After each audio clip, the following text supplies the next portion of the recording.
नमस्कार। 9 की 9 खबर में आपका स्वागत। मैं राहुल ओझा आपके साथ। बिहार में शीतलहर का कहर जारी है। कुहासे की चादर में शहर लिपटे हुए हैं।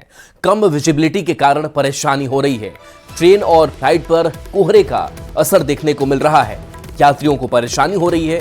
तापमान 10 डिग्री से नीचे जा पहुंचा है। तो बिहार में शीतलहर का कहर लगातार जारी है और कई शहर कुहासे की चादर में लिपटे हुए हैं। विजिबिलिटी काफी कम है, जिस वजह से वाहन चालकों को काफी परेशानी हो रही है। इसके साथ साथ ट्रेन और फ्लाइट पर भी कोहरे का असर देखने को मिल रहा है।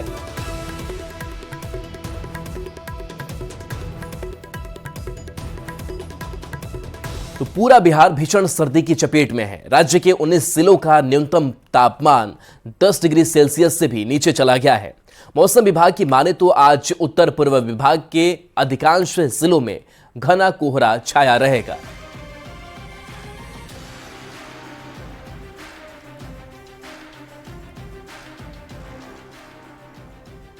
बिहार में सर्दी का सितम लगातार जारी है।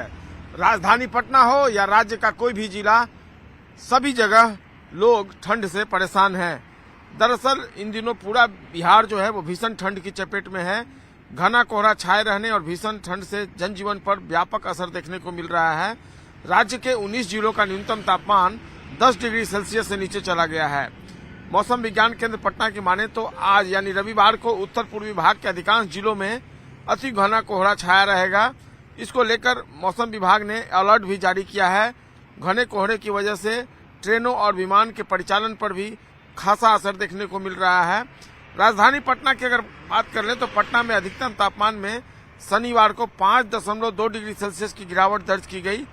इससे शीतलहर जैसे हालात बने रहे। राजधानी पटना में आज भी सुबह से ही घना कोहरा छाया हुआ है और देखिए तस्वीरों में विजिबिलिटी कितनी कम है।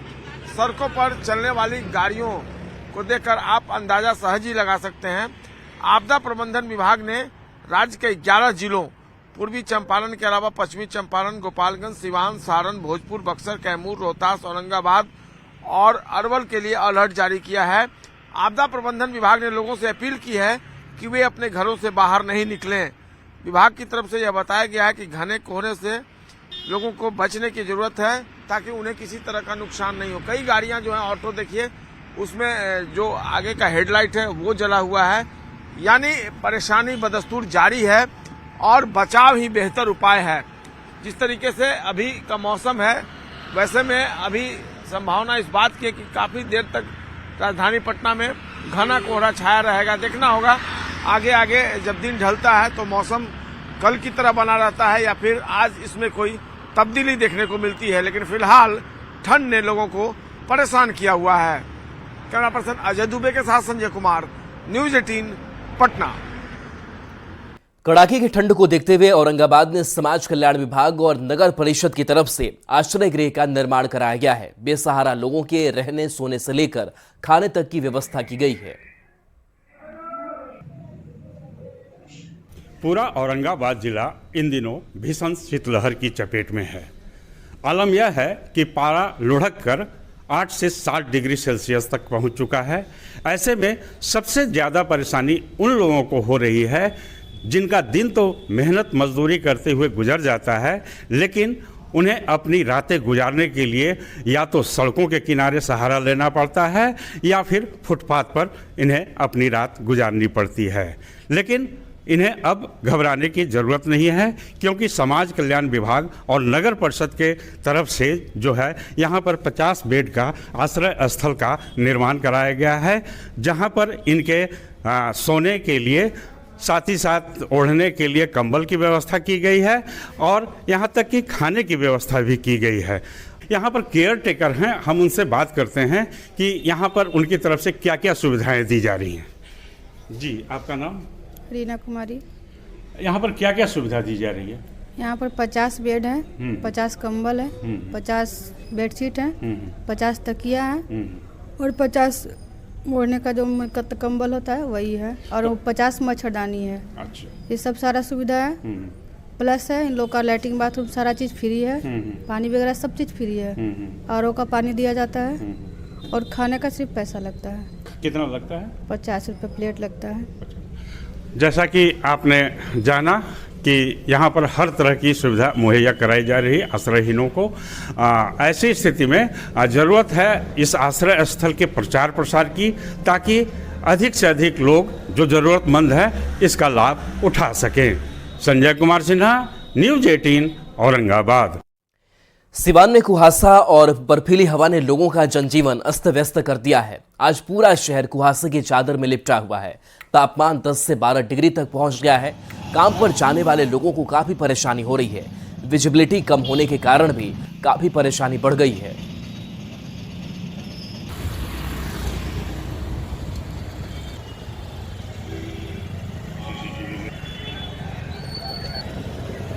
बिहार के कई जिले में कड़ाके की ठंड पड़ रही है। सिवान में भी सर्द का सितम जारी है। ये तस्वीर आप देख सकते हैं ओवरब्रिज की है, जहां कुहासे की वजह से विजिबिलिटी भी काफी कम है, तो वही सर्द हवा चल रही है, लिहाजा लोग काफी परेशान है।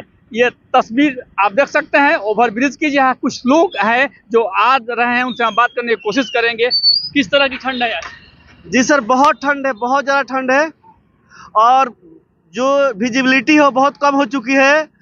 आने जाने में बहुत ज़्यादा परेशानी है और अचानक कुहा का दस्तक देना यह बच्चों के लिए और बुजुर्गों के लिए बहुत ज़्यादा जानलेवा बन गया है। खासकर जो मुसाफिर जो रास्ते में चल रहे हैं, जो बाइक से चल रहे हैं, गाड़ी चल रही है, बच्चे स्कूल जा रहे हैं, बहुत परेशानी हो रही है, बहुत परेशानी। आप रुके हुए थे यहाँ क्या पर? काफी ठंड की वजह से? बहुत ठंड है, बहुत ठंड की वजह से मैं रुका हुआ हूँ यहाँ पे। मेरा नाम है सिपाही कुमार। ये देख सकते हैं पूरी तरह से सिवान शहर पूरे कुहासे की चादर में लिपटा हुआ है। इसे सबसे ज्यादा परेशानी वाहन चलाने वालों को हो रही है, क्योंकि वाहन की रफ्तार पर ब्रेक लग गया है कुहासे और बर्फीली हवा के कारण। ऐसे समय में लोग अपना वाहन सावधानी पूर्वक चलाएं, तो वही अगर आप घर से बाहर निकल रहे हैं तो अपने बचाव के लिए सावधानी बरतें। मृत्युंजय सिंह, न्यूज़ 18 सिवान। घने कुहासे के कारण ट्रेन और विमान का परिचालन काफी प्रभावित हुआ है। लगातार कम विजिबिलिटी के कारण विमान देरी से पहुंच रहे हैं। पटना से हवाई यात्रा करने वाले यात्री परेशान हैं।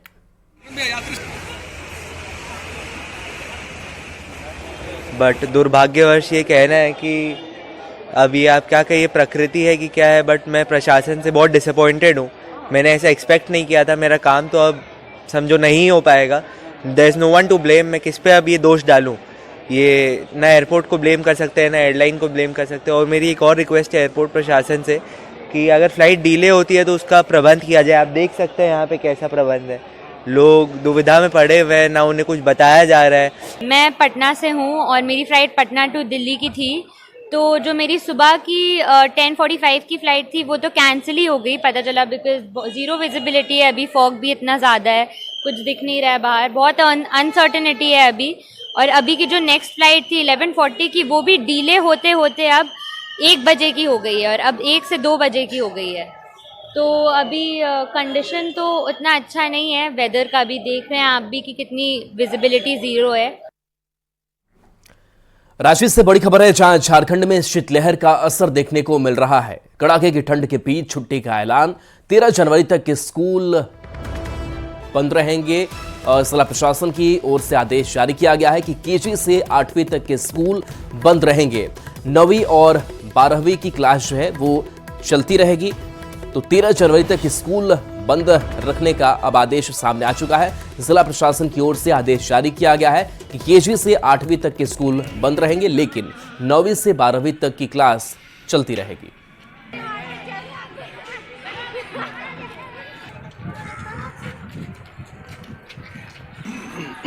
तो देखिए, छोटे बच्चे जिनको काफ़ी परेशानी हो रही थी स्कूल पहुंचने में, पढ़ाई पूरी करने में, घर से निकलने में, और उन बच्चों को बड़ी राहत मिली है जो केजी से 8वीं तक के पढ़ने वाले हैं। स्कूल बंद कर दिए गए हैं, यानी कि उन्हें कुछ दिनों के लिए राहत ज़रूर मिल गई है। और देखिए, इस बीच बड़ी खबर है, जहां कुंभ मेले में बम धमाके की धमकी के मामले में आरोपी आयुष जायसवाल की गिरफ्तारी हुई है। पूर्णिया के शहीदगंज से आयुष गिरफ्तार हुआ है। नासिर पठान बनकर धमकी इसने दी थी। उत्तर प्रदेश पुलिस ने गिरफ्तारी की है। 1000 लोग की हत्या की इसने धमकी दी थी। तो बड़ी खबर और बड़ी कामयाबी पुलिस को मिली है, जहां कुंभ मेले में बम धमाके की धमकी दी गई थी और इस मामले में आरोपी आयुष जायसवाल को गिरफ्तार किया गया है। 1000 लोग की हत्या की इसने धमकी दी थी और इस धमकी के बाद से ही लगातार पुलिस एक्शन में थी। प्रवीण हमारे साथ न्यूज 18 संवाददाता जुड़े हुए हैं। प्रवीण, अब गिरफ्तारी आरोपी आयुष जायसवाल की बड़ी कामयाबी मिली है। जी बिल्कुल, यूपी पुलिस ने कल देर शाम भवानीपुर थाना के शहीदगंज से आयुष जायसवाल की गिरफ्तारी की है। और आयुष जायसवाल पर आरोप है कि उसने इंस्टाग्राम पर नसर पठान के अकाउंट से ये धमकी दी थी कि प्रयागराज कुंभ मेला को बम से उड़ा दिया जाएगा और 1000 लोगों की हत्या कर दी जाएगी।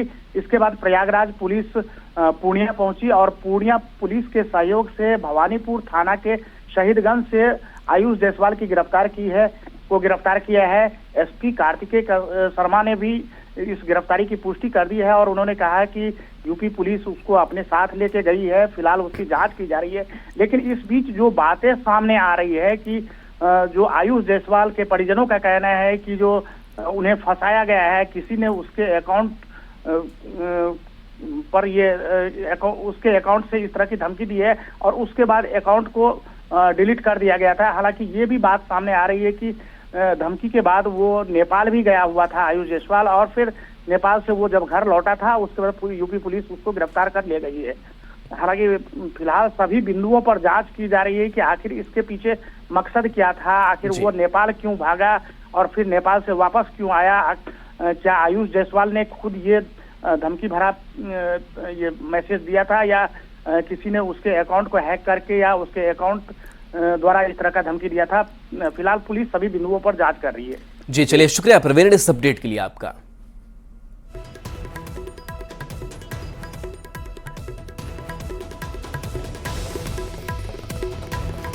सीएम नीतीश कुमार प्रगति यात्रा के दूसरे चरण में आज मुजफ्फरपुर आएंगे। सीएम मुजफ्फरपुर को 500 करोड़ की योजनाओं की सौगात देंगे। सीएम की प्रगति यात्रा को लेकर तैयारी पूरी हो गई है। सीएम सबसे पहले नरौली में जाएंगे, वहां आश्रय गृह, पंचायत सरकार भवन, आंगनबाड़ी केंद्र का उद्घाटन करेंगे। फिर सीएम मुजफ्फरपुर शहर में राम दयालु और बीबीगंज जाएंगे, जहां आरओबी का निर्माण होना है। इसके बाद मुख्यमंत्री अधिकारियों के साथ समीक्षा बैठक करेंगे। बिहार के मुख्यमंत्री नीतीश कुमार प्रगति यात्रा के दूसरे चरण के तहत आज मुजफ्फरपुर पहुंच रहे हैं। मुजफ्फरपुर के नरौली पंचायत पहुंचेंगे, वहीं शहरी क्षेत्र में भी कई जगह कार्यक्रम है। इस वक्त हम आपको तस्वीर दिखा दें, नरौली पंचायत सरकार भवन की परिसर की तस्वीर है, जहां पर इधर देखेंगे आप जीविका भवन बनाया गया है। वहां पर तमाम जीविका दीदी हैं। जहां पर सीएम नीतीश आएंगे तो जीविका दीदियों से बात करेंगे। इधर देखें कि किस तरीके से जीविका दीदियों ने स्टॉल लगाए हैं। इसके अलावे पंचायत सुविधा केंद्र बनाया गया है और इधर पंचायत सरकार भवन बनाया गया है। इन तमाम जगहों पर सीएम आएंगे और इसका उद्घाटन करेंगे। साथ ही साथ इधर जो है आप देखेंगे तस्वीर के माध्यम से, वहाँ जो है वह मनरेगा पार्क बनाया गया है। तो कहीं ना कहीं सीएम के कार्यक्रम को लेकर तैयारी जो है पूरे जोर शोर से कई दिनों से चल रही थी। पहले 27 दिसंबर को आने वाले थे मुख्यमंत्री नीतीश कुमार, लेकिन अब जो है आज यानी 5 जो है वह पहले राम दयालु पहुंचेंगे, फिर उसके बाद शेरपुर दिघरा पहुंचेंगे और उसके बाद जो है फिर नरौली पंचायत आएंगे। इस दौरान जो है कई महत्वपूर्ण सड़कें जो हैं वह बंद रहेंगी। जैसे पटना से आने वाली जो भी गाड़ियां होंगी वह तुर्की सकरी सरैया से ही घूम जाएगी या फिर मधौल फोरलेन से बड़ी गाड़ियां निकलेंगी। इसके अलावे जो शहरी क्षेत्र में नरौली से मुशहरी से जेल चौक वाले जो रास्ता है जिधर से सीएम का आगमन होगा या फिर सीएम इधर से फिर शहर में जाएंगे समीक्षा बैठक करने के लिए। तो इस दौरान जो है शहरी क्षेत्र के लेप्रोसी मिशन होते हुए, हाथी चौक होते हुए, घोड़िया बाजार, ये तमाम सड़कें जो है वह बंद रहेंगी। कलेक्टेरिएट परिसर में जब सीएम मीटिंग करेंगे तो उस दौरान कलेक्टेरिएट परिसर से जुड़े कई जो रास्ते हैं वो तमाम रास्ते बंद रहेंगे। तो अगर आज आप मुजफ्फरपुर के शहरी क्षेत्र में निकलने वाले हैं तो आपको सावधान रहने की जरूरत है, क्योंकि कई रूट में जो है वह बदलाव किए गए हैं। तो सीएम के आगमन को लेकर जो है वह तैयारी पूरी है। करीब 11:30 के लगभग में मुख्यमंत्री नीतीश कुमार इसी पंचायत सरकार भवन पे पहुंचेंगे। मुजफ्फरपुर से न्यूज 18 के लिए प्रियांक सौरभ। मुख्यमंत्री नीतीश कुमार 7 जनवरी को प्रगति यात्रा पर सिवान आ रहे हैं। उनके आगमन को लेकर सिवान में तैयारी जोर शोर से चल रही है। शहर में वॉल पर सुंदर सुंदर चित्र के माध्यम से बदलते बिहार की तस्वीर दिखाई गई है।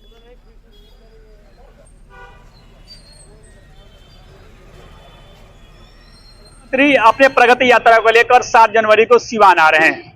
उनके आगमन को लेकर तैयारी जोर शोर से सिवान में चल रही है। तो वहीं आप देख सकते हैं पूरी तरह से वॉल पर पेंटिंग के माध्यम से बदलता बिहार, विकसित बिहार बिहार में 7 निश्चय योजना के अंतर्गत किस तरह की काम हुई है उस तरह से दिखाया गया है। आप देख सकते हैं विकसित बिहार के 7 निश्चय, फिर लोहिया स्वच्छ बिहार, जीविका, सशक्त महिला, सक्षम महिला, ये चित्र के माध्यम से एक अच्छी तस्वीर सिवान के वॉल पर दिखाई जा रही है। यह तस्वीर दिखाने की हम कोशिश करेंगे, क्योंकि इसी रास्ते समाहरणालय सभा कक्ष में वो अधिकारियों के साथ समीक्षा बैठक करेंगे, लिहाजा इस रास्ते को मरम्मत किया जा रहा है, सजाया जा रहा है। तो वहीं मुख्यमंत्री का काफिला जिस रास्ते से जाएगा उस रास्ते पर कार्य चल रहा है, यानी सिवान के प्रशासन पूरी तरह से लगा हुआ है। तो वही एक चित्र के माध्यम से पूरे दीवार को एक सुंदर तस्वीर देने की कोशिश की गई है। यानी आप देख सकते हैं मुख्यमंत्री को सिवान में आगमन को लेकर तैयारी जोर से चल रही है। मृत्युंजय सिंह, न्यूज 18 सिवान। आज से तेजस्वी की कार्यकर्ता दर्शन और संवाद यात्रा है। तेजस्वी की यात्रा के 6ठे चरण की शुरुआत हो रही है। मोतिहारी से इस चरण की शुरुआत तेजस्वी यादव कर रहे हैं। 5 जनवरी से 13 जनवरी तक यह यात्रा होनी है। 7 जनवरी को तेजस्वी कैमूर आएंगे। 8 जनवरी को बक्सर का दौरा तेजस्वी यादव का होगा। 11 जनवरी को बगहा में यात्रा तेजस्वी की होगी। 12 जनवरी को पश्चिम चंपारण में यह यात्रा होगी। 13 जनवरी को गोपालगंज में होंगे।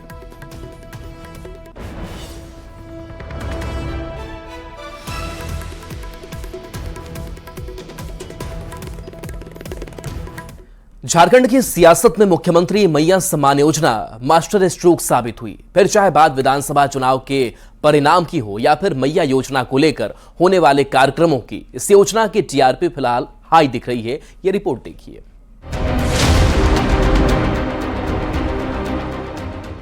झारखंड विधानसभा चुनाव के तराजू में मैया सम्मान योजना का पलड़ा अब तक सबसे भारी रहा है। चुनाव के बाद भी मैया सम्मान योजना का पलड़ा झुकता हुआ नजर नहीं आ रहा। रांची में 6 जनवरी को मैया सम्मान योजना को लेकर बड़े कार्यक्रम की तैयारी है, जहां सीएम हेमंत सोरेन लाभुकों के बीच मैया सम्मान की बढ़ी राशि की पहली किश्त जारी करेंगे। नामकुंभ में होने वाले कार्यक्रम में लाखों महिलाओं के शामिल होने का दावा किया जा रहा है। इस आयोजन को लेकर सियासी तलवार भी खिंचती हुई दिख रही है। बीजेपी ने महिलाओं को कड़ाके की ठंड में रांची बुलाने पर सवाल उठाए हैं, तो जेएमएम ने इसे लेकर बीजेपी पर तंज कसा है। उदाहरण के लिए अब साहिबगंज से जो महिला आएंगी, कितना खर्च पड़ेगा? वो महिला अकेले तो नहीं आएगी, महिला का कोई ना कोई तो साथ में रहेगा। तो ये 2,500 रुपये देंगे नहीं, 2,500 रुपये से खर्चा करवा देंगे भाई। प्रसन्नता पूर्वक, पूरी खुशी से, पूरे उत्साह और उमंग से उस कार्यक्रम में शिरकत करने आ रहे हैं, तो बेचैनी हो जा रही है। अरे कुछ तो जनहित की बातें कीजिए, और जहाँ बोलना है वहाँ बोलते नहीं हैं आप लोग। विपक्षियों को सलाह दूंगा कि कम से कम झारखंड और झारखंडी हित की बातें करें। मैया योजना को देखते हुए वृद्धा और विधवा पेंशन की राशि भी 1,000 से बढ़ाने की मांग उठ रही है। बीजेपी ने सभी योजना की राशि बराबर करने की मांग की है। इस पर कांग्रेस की ओर से जवाब भी दिया गया है। तो सरकार की नीयत क्या है मुझे समझ में नहीं आता है भाई। सबको 2,500 कर दीजिए ना, विधवा को भी कर दीजिए, वृद्ध को भी कर दीजिए, सबको कर दीजिए। हमने वादा किया है कि हम इनकी पेंशन में बढ़ोतरी करेंगे। आने वाले दिनों में हम सरकार अपने फैसले लेती है और सरकार ये फैसला लेगी कि उनके पेंशन में भी वृद्धि की। अब नेताओं के बजाय योजनाओं की टीआरपी हाई नजर आ रही है। कुल मिलाकर मैया योजना की 2,500 रुपये की राशि दूसरी योजनाओं पर भारी पड़ रही है, जिसकी वजह से सियासत चरम पर है। संजय कुमार सिन्हा, न्यूज 18 रांची। दिल्ली में विधानसभा चुनाव से पहले पीएम मोदी आज दिल्ली को बड़ी सौगात देने जा रहे हैं। दिल्ली चुनाव को लेकर पीएम मोदी आज पहली परिवर्तन रैली करेंगे और रैली से पहले प्रधानमंत्री 12,200 करोड़ की विकास योजनाओं की सौगात देंगे, जिसमें कई योजनाओं का शिलान्यास और उद्घाटन शामिल है। पीएम मोदी आज साहिबाबाद स्टेशन से न्यू अशोकनगर तक नमो भारत एक्सप्रेस ट्रेन को हरी झंडी दिखाएंगे। साथ ही इस कॉरिडोर का भी उद्घाटन करेंगे और रैपिड रेल का सफर भी करेंगे। इसके अलावा PM Modi Delhi metro phase 4 के जनकपुरी कृष्णा पार्क खंड का उद्घाटन करेंगे। साथ ही रिठाला कुंडली खंड की भी आधारशिला रखेंगे। पीएम मोदी रोहिणी में केंद्रीय आयुर्वेद संस्थान के अत्याधुनिक भवन की भी आधारशिला रखेंगे।